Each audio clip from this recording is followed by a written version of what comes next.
Bicara soal bahagia, dari berbagai instrumen kan sebenarnya dari berbagai lembaga survei atau apapun itu, kan mereka pasti punya instrumen tertentu atau dimensi-dimensi tertentu dalam mengkalkulasi, menghitung, kemakmuran, seseorang tinggal di sebuah negara, katakanlah begitu. Nah, kalau misalnya saya kutip yang survei ini dari Indeks Kualitas Hidup punyanya Indonesian Social Survey.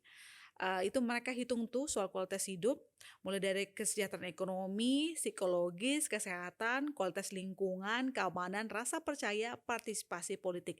Semuanya tinggi, tapi yang paling rendah itu ternyata pada dimensi kesejahteraan ekonomi. Jadi orang happy meski ekonominya terhimpit. Nah, kalau misalnya menurut Shirley sendiri, melihat fenomena yang ada sekarang, berapa banyak orang terlibat pinjol? Ya, hanya untuk memenuhi kebutuhan pribadi. Kita bicara yang lainnya ada yang memang nakal begitu ya, suka ngutang, tapi itu kesampingkan dulu, kita bicara soal kesejahteraan. Berapa banyak orang yang hanya untuk membuat dapurnya ngebul harus pinjam ke rumah tetangga. Di survei yang sama juga bilang yang sama. Secara fakta, kita kutip survei aja ya, bahwa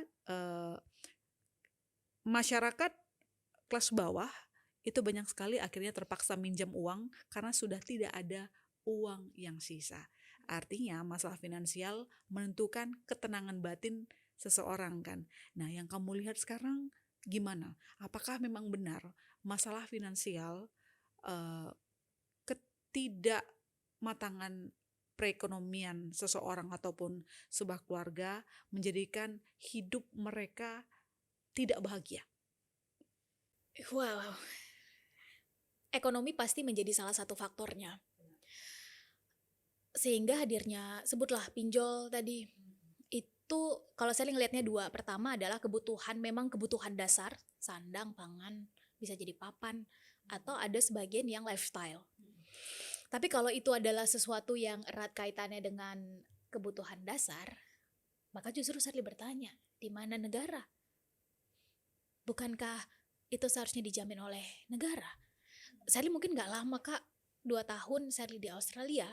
Mereka punya basis atau minimal pendapatan yang kalau warga negaranya nggak sampai ke situ, maka negara akan hadir untuk membantu. Termasuk papan.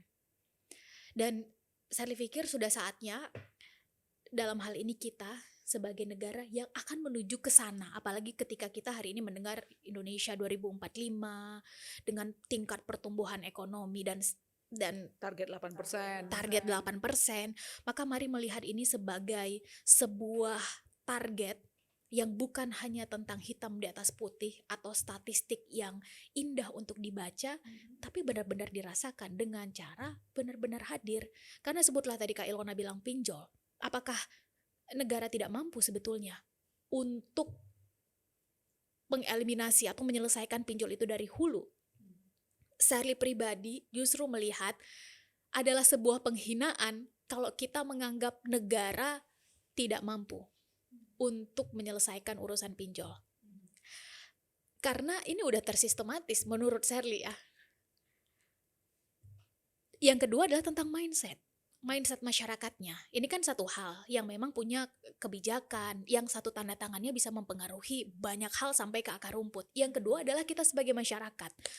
Ada istilah kak dari kita sebutlah orang sukses untuk bisa tetap menguasai satu wilayah, maka jaga dua hal.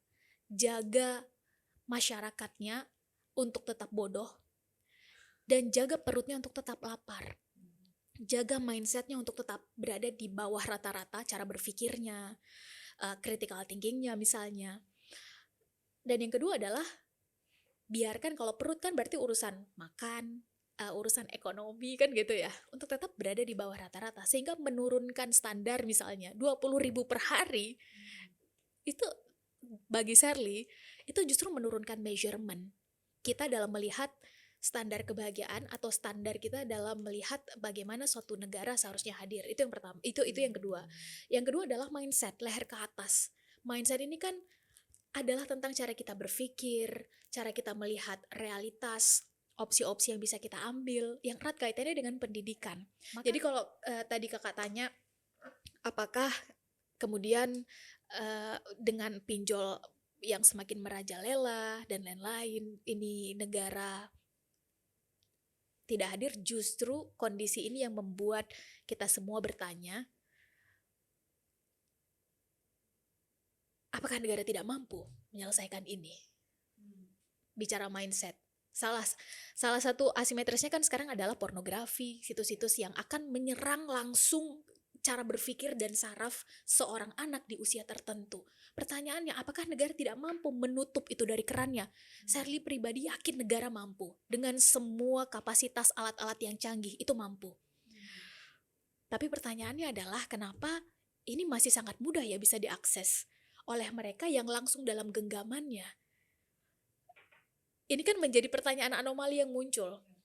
Jadi justru harapan kita semua adalah kolaborasi antara pemerintah, masyarakat, kita sebagai warga, orang tua, dalam hal ini anak-anak yang di bawah umur. Ini justru yang akan menciptakan situasi dan kondisi yang membuat kita semua akan bahagia, aman, tenang, adil, dan makmur tadi. dan